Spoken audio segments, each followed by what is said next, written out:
Hello and welcome to this week's lecture on demand. I'm Mike Wenz and I'll be walking you through the material this week. When buyers and sellers get together to exchange goods, we refer to these things as markets, and we refer to the buyers as the demanders of a particular product, the ones who are looking for the good to consume, and sellers as the suppliers of the product, hoping to collect a price in exchange for the good that they are providing. So the buyer side of the market then is called the demand side. These are the people who are demanding goods and services in the market. The law of demand says that holding all other things equal, when the price of a good rises, the quantity demanded of that good will fall. That is, if sellers try to charge more money, fewer people will wish to consume the good, and the people who do consume will wish to consume fewer units. On the other hand, if the price of a good falls, more consumers will come to purchase, and those who purchase might purchase more units of the particular good. That is, the law of demand says that price and quantity have a negative relationship. When the price of a good rises, the quantity demanded of that good will fall. When the price of a good falls, the quantity demanded of that good will rise. A useful and convenient way to represent demand for a particular product is with a demand schedule. And a demand schedule is simply a table that tells you at each price how much of a good do consumers wish to consume. On the slide that you're looking at now, we've illustrated a demand schedule that indicates that at a price of $8, consumers wish to consume 90 movie tickets. If the theater raises their price to $14, then consumers would only consume 60. That is, as the price rises, the quantity that consumers wish to purchase of movie tickets will fall. It's often convenient to reflect this graphically, and we will use the graphs of demand curves and then later supply curves to analyze what happens in markets as prices and quantities change.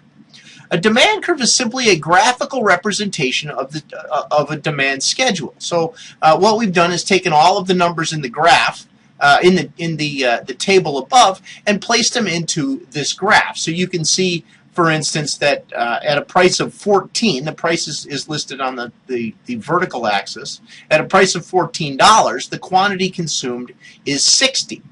60 consumers will purchase movie tickets when the price is $14. Quantity is reflected on the horizontal axis. You can see that the demand curve reflects a negative relationship. That is, as the price of the good falls, consumers consume more, and as the price of the good rises, consumers consume less. So when the price falls from 14 to 8, you can see that consumers purchase quantity equal to 90 movie tickets. Each point on the demand curve corresponds with a row in the demand schedule. Demand curves then slope down, reflecting the law of demand. There's an important distinction when we think about demand schedules, and that's understanding the difference between a change in demand and a change in quantity demanded. When economists refer to a change in demand, what they're saying is that somehow or another people's behavior and attitudes towards this good have changed.